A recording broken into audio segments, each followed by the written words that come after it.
stand up and snap out of it. Your thoughts create your beliefs, and your beliefs create your reality. And the only thing standing between you and the life of your dreams is your big old butt. That's right, your big butt. But this, but that, right? It's your limiting beliefs. And I speak about that because I was the queen of limiting beliefs. For the last 24 years, up until 2007, I was an alcoholic. And I still get, I'm sorry, I still get very emotional about it today. But I lived a life that wasn't mine. I lived a life that I thought would please everyone else. I was a very afraid child. I grew up wanting to be a singer. I grew up having a vocal scholarship to Oklahoma City University. But because of my fears and because of a lot of limiting beliefs that I had, I took myself out. I quit school, and I thought I would go the safer route. I would go the route of making money. I would go into the corporate world, and that would, after all, make me happy.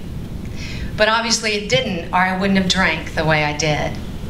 And I was the type of drinker that did not have an off button. I drank until I blacked out. Now, you know what's really funny about that is that nobody seemed to notice. Because when you're successful sometimes, they don't notice. And I guess I really didn't notice. I didn't notice that I wasn't there. I wasn't present in my life until I met my husband. And my last drunk was in 2007. And I was at a business conference. 13 glasses of wine later, I woke up and saw his face. And from that face, I saw all the pain and all the fear that I had. And somehow it snapped me out of it at that moment.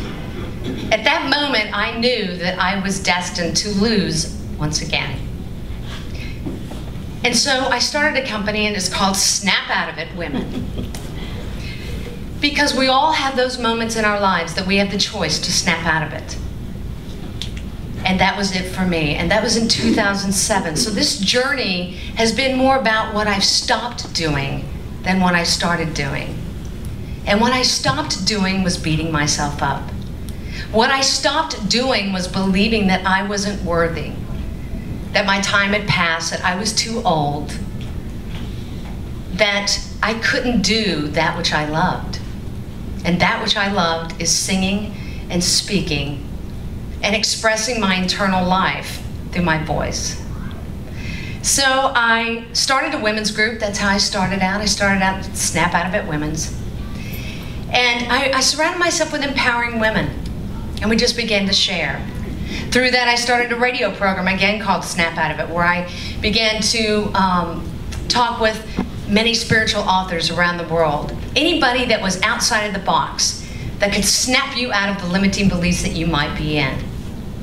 And from that, I started the Snap Out of It Radio Network, and then I started the Snap Out of It Conference, which we just had in Dallas, Texas. And a very important thing is that I actually went into the studio and released my CD in 2009. And that came from recording a song for our wedding.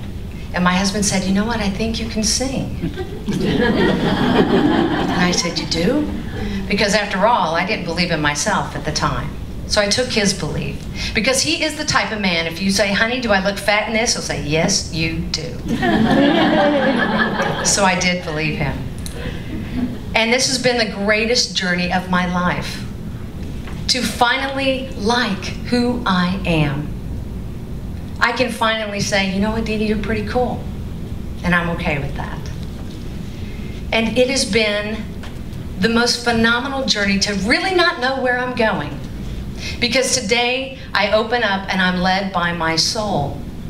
And I'm led by whatever it is, and you can call it God, Allah, Buddha, Spirit, Universe, I don't care what you call it. Because we're all being pulled towards more life in some sort of way. And this mind that we have, these things that go on in our head, our egos that say you can't and you shouldn't, and cause you to question yourself, you just gotta quiet that down, because you know that's just gonna stay there. But you know what, it can be like a friend who just talks too much, and you just say, "Okay, whatever, yeah, sure, I hear you," sort of. And you listen to your soul, and you put your soul back in charge. And so that's what I've done. And I love what I do today, and that's speaking and encouraging people to really step back and, as Gemma said, question, is this your life? Are these your thoughts? Are these your beliefs? Who are you? Because when you step into who you really are, there's nothing more powerful and attractive than that in the world. Because you are all worthy. We are all worthy to be just exactly what we were meant to be. But you gotta figure that out. And sometimes it takes big crises. Sometimes it takes accidents. Sometimes it takes failed marriages. Sometimes it takes disease. It takes all sorts of things to wake up. But this waking up is the best place you can be. And you are all meant to fly. So if I could, I'd love to just sing a little line from one of my favorite songs for you right now.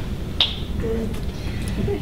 Somewhere over the rainbow, bluebirds fly. If birds fly over the rainbow, why not you and I? Thank you.